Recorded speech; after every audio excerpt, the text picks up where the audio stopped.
Perkenalkan, nama saya Sislada Anan, NIM 23053116. Di sini saya akan membahas tentang pengertian komunikasi bisnis.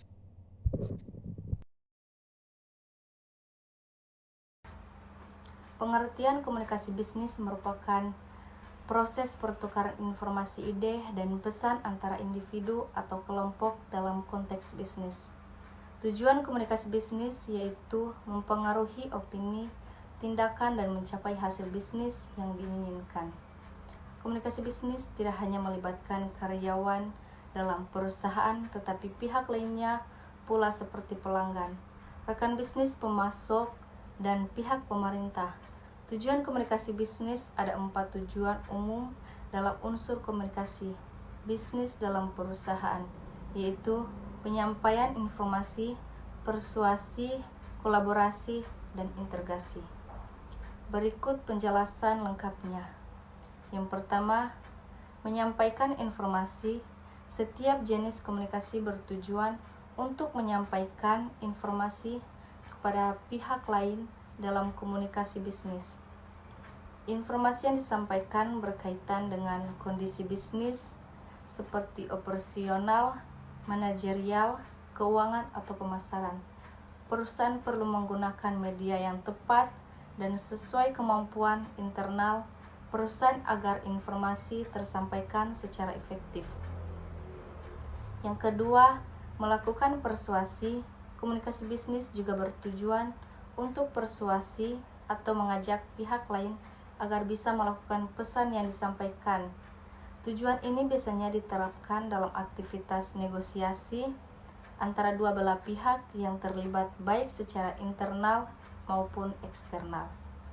Yang ketiga, melakukan kolaborasi.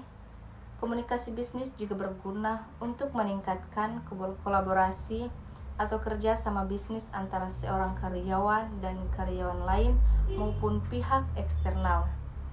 Kolaborasi bisnis dapat berjalan lebih maksimal dan mudah melalui berbagai media telekomunikasi yang sering digunakan pada zaman ini. Yang keempat, melakukan integrasi bersama audiens. Dalam melakukan integrasi bisnis, menggunakan sapaan yang lebih akrab di telinga audiens dan menggunakan subjek kata kita daripada saya dan Anda. Proses integrasi bermanfaat agar audiens lebih tertarik untuk bekerja sama dengan suatu proses bisnis. Contoh komunikasi bisnis. Komunikasi bisnis dilakukan melalui dua cara, yaitu verbal dan non-verbal. Berikut beberapa contoh komunikasi bisnis sesuai kategorinya. Yang pertama, komunikasi verbal. Komunikasi verbal terjadi secara langsung melalui aktivitas tatap mata atau menggunakan media tertentu. Berikut contohnya.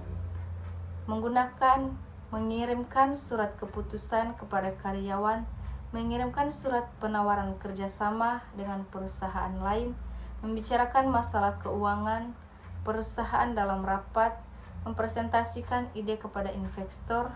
Yang kedua, komunikasi nonverbal. Komunikasi nonverbal menggunakan bahasa tubuh atau gestur melalui aktivitasnya. Berikut contohnya. Memperhatikan gerakan tangan ketika presentasi. Apabila gesturnya tidak leluasa, artinya presentasi merupakan tidak nyaman. Memperhatikan raut wajah bawaan ketika berbicara secara personal. Apabila raut wajahnya sedih, bawaan merasa gelisah dan tidak tenang selama berkomunikasi. Sekian dari pembahasan saya. Terima kasih.